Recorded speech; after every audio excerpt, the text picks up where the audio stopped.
Mais les gens qui apportent justement ces virus dans l'église, ce sont les irresponsables que les parents ont jetés dans la société.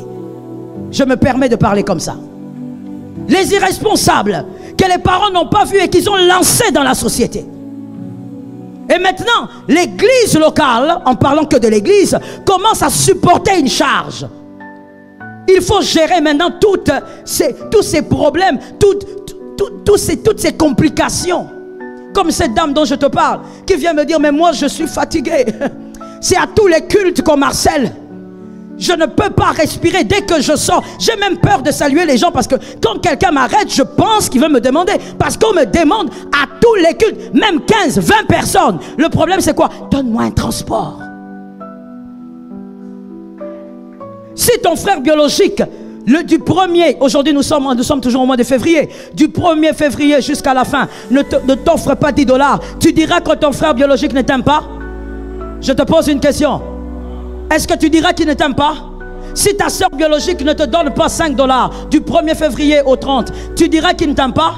Votre relation d'amour dépend de 10 $? Non, c'est parce que c'est ta soeur.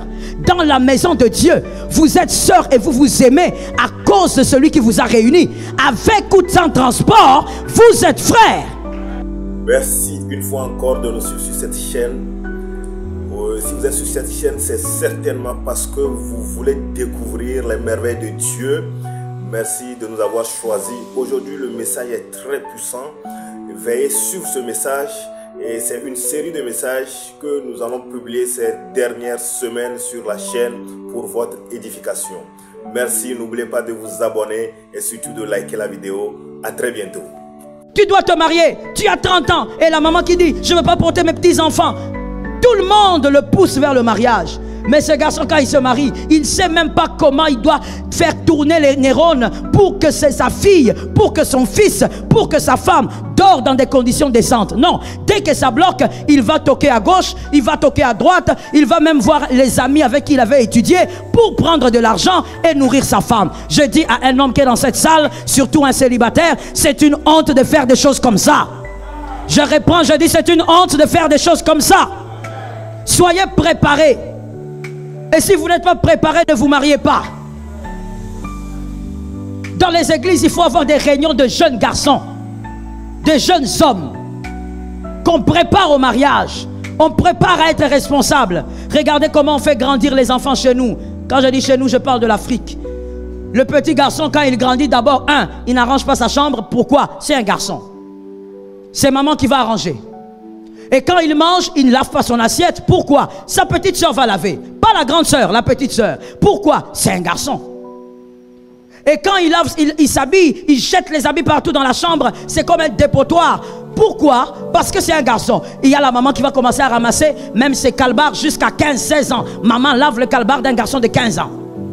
Pourquoi? C'est un garçon. Il arrive à 20, il arrive à l'université. Il est incapable de bien étudier. Il est agité, il est dans les distractions. Et on supporte toujours. On dit non, ça va aller. Il va prendre conscience. Et ce garçon a 30 ans, tout le monde est derrière lui pour dire, pourquoi tu ne te maries pas? Et tu as grandi, pourquoi tu ne te maries pas? Une personne qui n'a jamais été responsable depuis sa naissance. Et quand il épouse une femme, il est incapable d'acheter à cette femme un calbar. Pourquoi? Parce que depuis qu'il est enfant, on ne lui a jamais appris comment être responsable. La responsabilité commence par soi-même. Pour qu'un garçon soit responsable, il doit déjà commencer à être responsable de son propre corps à 4 ans. Déjà à 5 ans, il doit être responsable de son assiette. Quand il mange, il doit le laver. Mais dans ces petites choses, il y a une négligence. Et aujourd'hui, qu'est-ce que nous avons? Nous avons des jeunes gens mariés, mais qui trimballent leur femme à gauche, à droite. Les lundis, il dort chez sa mère. Mardi, il dort chez la grand-mère. Après-demain, il dort chez la petite sœur. Il amène sa famille partout. Pourquoi? Il n'a jamais été préparé à se marier. Mais toute la famille lui a dit, marie-toi. La préparation est la clé du succès. Ça tombe sur une âme. La préparation est la clé. Ici à l'Aïnama campagne, je ne force pas aux hommes de se marier. Et je ne dis même pas que te marier est lié à un âge.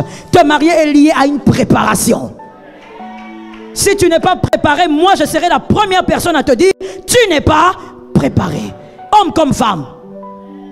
Je ne te pousserai pas à te marier parce que je suis sœur, marie-toi. Et ensuite, c'est toute une charge. Pas seulement sur toi, mais même sur tous tes frères à l'église. Quand tes frères te voient à l'église, ils commencent à fuir. Pourquoi? Parce qu'à la fin du culte, tu demandes de l'argent à tout le monde. À la fin du culte, ton transport sort au moins dans 15 poches. Et à la honte même de ta femme. À la honte des enfants que tu enfantes. Mais c'est quoi? C'est dû à quoi? Non, quelqu'un me dira, maman, la pauvreté du Congo. Je dis non. Ce n'est pas à cause de la pauvreté du Congo.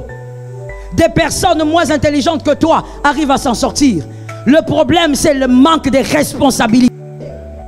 On ne t'a pas appris comment être responsable depuis tout petit. Tu dépendais de ta mère, tu dépendais de tes grandes sœurs, de tes petites sœurs, même pour laver une assiette. Aujourd'hui, tu commences à dépendre aussi d'autres personnes pour nourrir ta propre femme. C'est pas ça le mariage. Ah, j'ai besoin d'un amen. Quand la vérité est dite, vous devez dire amen même si vous ne la vivez pas. Ce n'est pas ça le mariage. Mais aujourd'hui, les jeunes veulent se marier comme ça. Pourquoi? Ils ne sont pas préparés. Et quand on ne veut pas aider, oh, comme une dame était venue me parler dans mon bureau le vendredi, elle se plaignait au fait de ce genre de fonctionnement, de cette gangrène qui ravage l'église locale.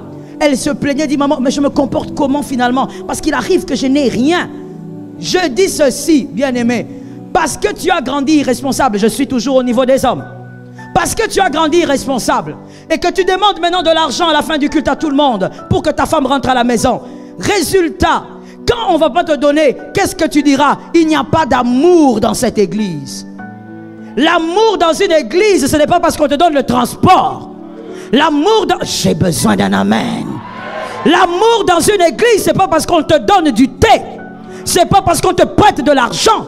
L'amour dans une église, c'est parce que des frères et sœurs sont ensemble, parce qu'ils ont un seul Seigneur, un seul Sauveur, un seul Créateur, un seul Roi, un seul Père.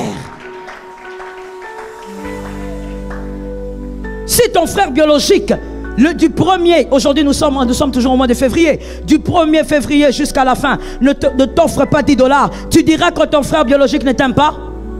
Je te pose une question. Est-ce que tu diras qu'il ne t'aime pas? Si ta soeur biologique ne te donne pas 5 $, du 1er février au 30, tu diras qu'il ne t'aime pas? Votre relation d'amour dépend de 10 $? Non, c'est parce que c'est ta soeur.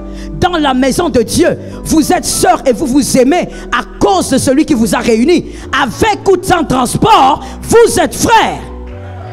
Mais les gens qui apportent justement ces virus dans l'église, ce sont les irresponsables que les parents ont jetés dans la société. Je me permets de parler comme ça. Les irresponsables que les parents n'ont pas vus et qu'ils ont lancés dans la société.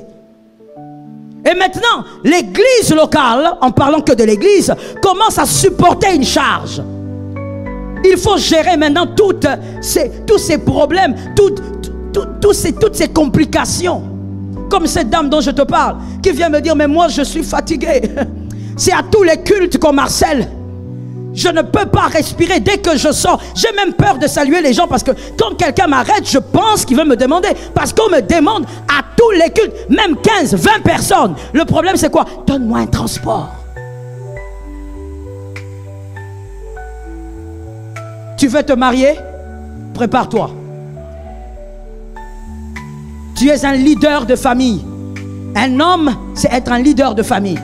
Avant d'aller prendre une fille en charge, prépare-toi.